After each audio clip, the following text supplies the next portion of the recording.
How's it? Here we go again. Kettle's boiled. Cup of Earl Grey, as per the usual.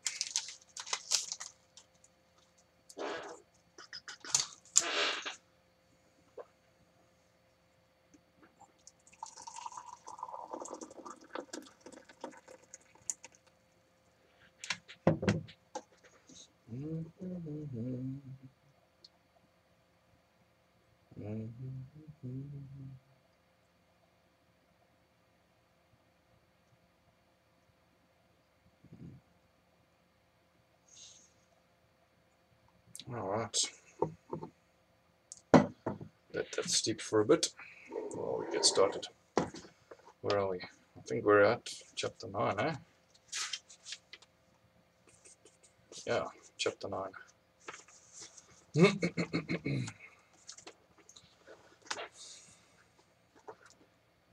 Learning to ride.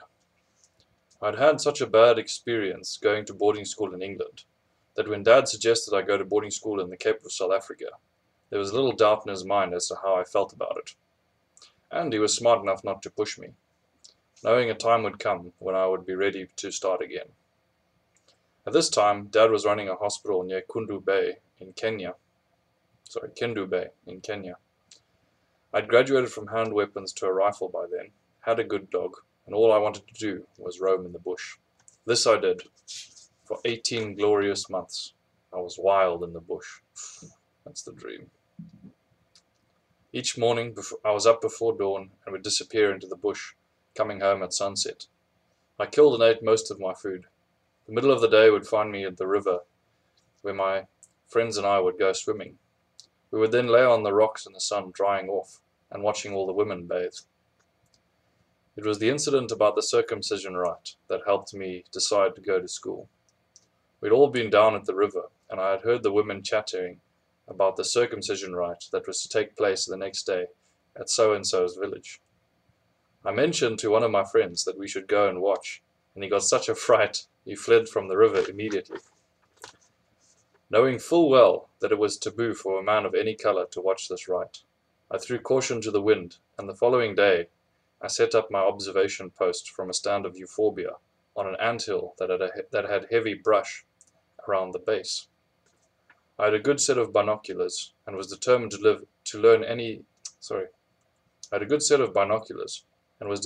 learn all about this mysterious rite. Everything went well until I got to the place where an old woman cut the clitoris off a 12-year-old girl. I had seen enough and ran from my spot on the anthill, trying to keep the trees between the village and me. Someone saw me and the cry went up. En masse, they began to chase me with sticks and knives. I ran like a man possessed.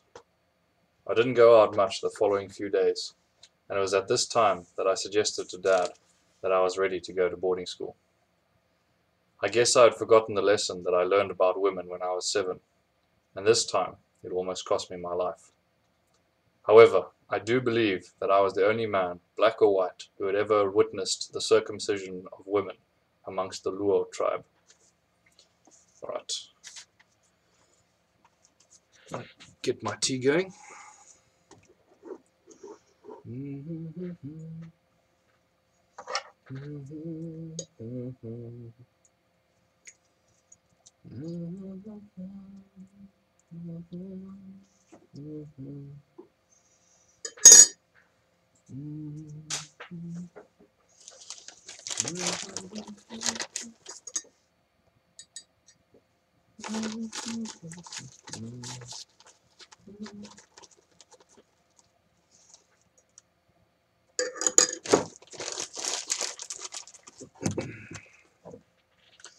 Bit of sugar, dash of milk.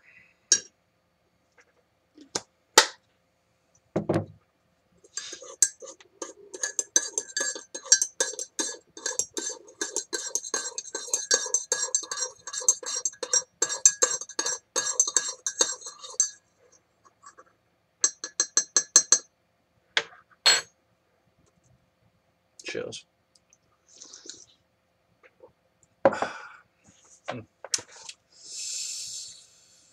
Lekker. Het is so lekker. Right.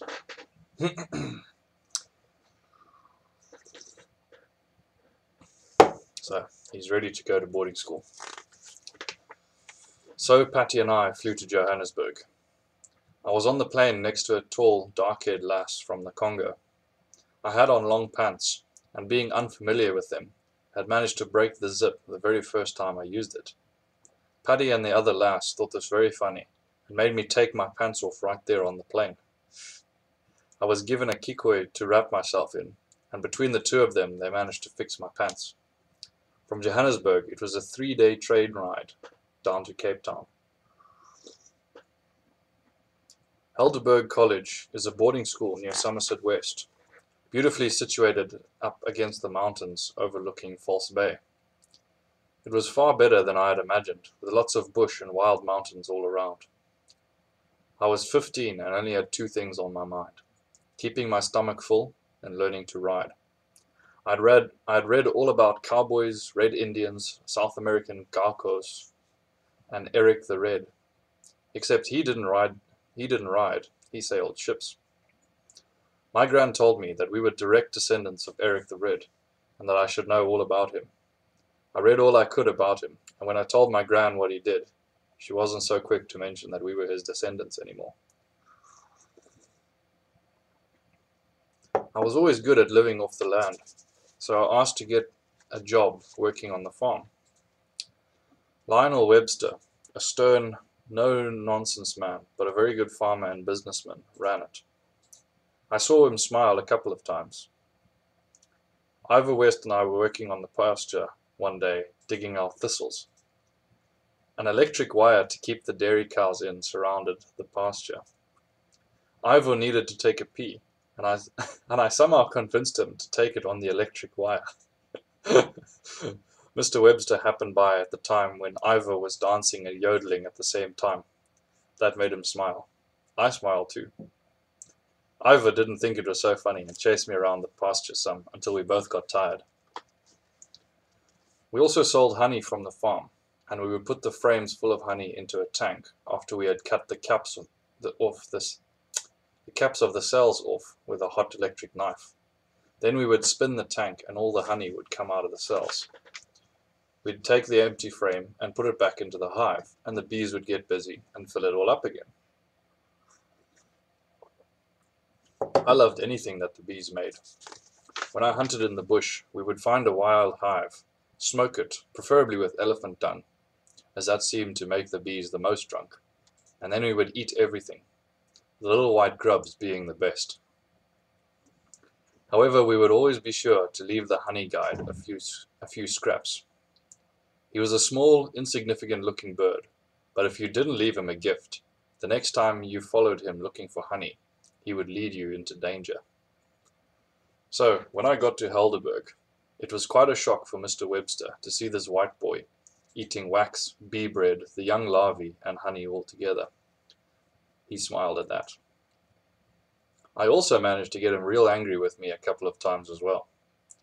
He raised chickens at the farm. At night after work, I'd take off one of the wooden slats at the back of the chicken house, grab a chicken, and then put the slat back. I ate a lot of chickens, finding them a lot more tender than guinea fowl. Mr. Webster finally sold all the chickens, no doubt working on the principle that your first loss is the smallest.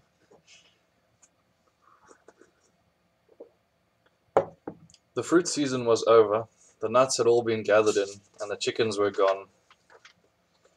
Things were looking pretty bleak as far as food went. Why wasn't the school feeding him, I wonder? Anyway, it was during this time of famine that I discovered a new source of food. Most of the farm workers were Zulus from Natal. They also supplemented their diet by setting snares around the fields to catch guinea fowls. We all knocked off work at 5 o'clock, but they went home for tea before going to check their snares. I'd head straight for the fields and take 1 guinea fowl, and then relieve the rest for the Zulus. This was a pretty good arrangement until Mr. Webster found a klipspringer antelope in one of the snares. He then hired someone special just to get rid of all the snares. This was about the time we were harvesting the lupines and oats. Mr. Webster drove the tractor that pulled the harvester. When he came to a guinea fowl hen sitting on her clutch of eggs, he would cut a little island around her. There were 3 little islands on the one field. Big John, one of the Zulus, who had a suspicion that I was the one taking some of their guinea fowls, told me about the sitting hens, knowing I would eat one and get into trouble. Funny thing was, Mr. Webster thought it was Ralph Sparrow, one of my friends from Tanganyika. He was telling Ralph off in front of everyone what he thought of him. All during the tirade against Ralph, I was putting up my hand like you do in class to get permission to speak. I kept saying, Sir, I need to tell you something right now. Later, Ralph, who also spoke Swahili, told me I was speaking Swahili, so that's why Mr. Webster was ignoring me. Finally, Mr. Webster saw me with my hand up and asked me what I wanted. I ate the hen, sir, not Ralph. He was very angry, you could tell by his face, but he had worn himself out on Ralph. So I didn't get a lecture. Instead, he looked at me in such a way that I felt like I wanted to crawl into a hole and die. And to top it off, the guinea fowl was a real tough one and had worms. But I was so hungry that I ate it anyway. And Big John smiled that day. Whenever I was sent out into the lands, I practiced being a cowboy. I'd get one of my friends to help me. We'd get a cow, grab it by its tail, and then I'd jump onto its back and ride it until I either fell off or was scraped off by some tree or thorn bush. By the end of the year, I was getting pretty good. One afternoon, I found a young heifer in the gum trees. Big John and I had come from the olive grove, where I had killed 3 swallows with my throwing sticks. Big John had noticed that I was very good with throwing sticks, and had formed a partnership with me. He would stand on the eastern end of the field, and as the swallows came over, he would throw his sticks up at them. The stick would frighten them, and they would then fly close to the ground. I would be in the trees about 50 meters away, where I would throw my sticks, always managing to get a few within 20 minutes. Then he'd cook them, and after work he and I would share them with a little sadza, the stiff maize porridge. I used to sneak him food from the dining room too. I guess they did have a dining room. So after my ordeal with the guinea fowl, we had become good friends. Big John knew all the cows since he milked them every day. They would let him walk right up to them. This was a nice little yellow and white Jersey. He grabbed it by the tail and I jumped onto its back. I took off with John shouting encouragement. I was doing well in spite of all the gum trees. As we burst out of the gum trees into the clearing, I gave the kind of whoop that every good cowboy should do. Suddenly, I noticed a whole lot of people in suits, all looking at me. Next, I noticed that the clearing I had burst into was the cemetery. Next, I noticed Mr. Webster. I quickly slid off the heifer, and before Mr. Webster could even open his mouth, I had disappeared into the gum trees. I found Big John and told him I was in deep trouble. Yobo Nkusan, I forgot to tell you that Mr. Van Eck was being buried today. He was the headmaster of your school. I knew that. Now I would get expelled for sure. I got the lecture from Mr. Webster. He didn't seem to mind me barging in on the funeral so much as me riding one of his heifers. I was greatly relieved. He did say something, though, that disturbed me a great deal. Cows are not horses, you know. So how come they call them cowboys? Today I thought of all my foiled attempts at learning how to ride a horse. In fact, I'd rather ride a motorbike, even a bicycle, even walk, rather than ride a horse. I was rather disappointed in myself. But then, I was 50 when I learned how to windsurf. Alright, that's it for today. Good night, sleep well, and see you tomorrow.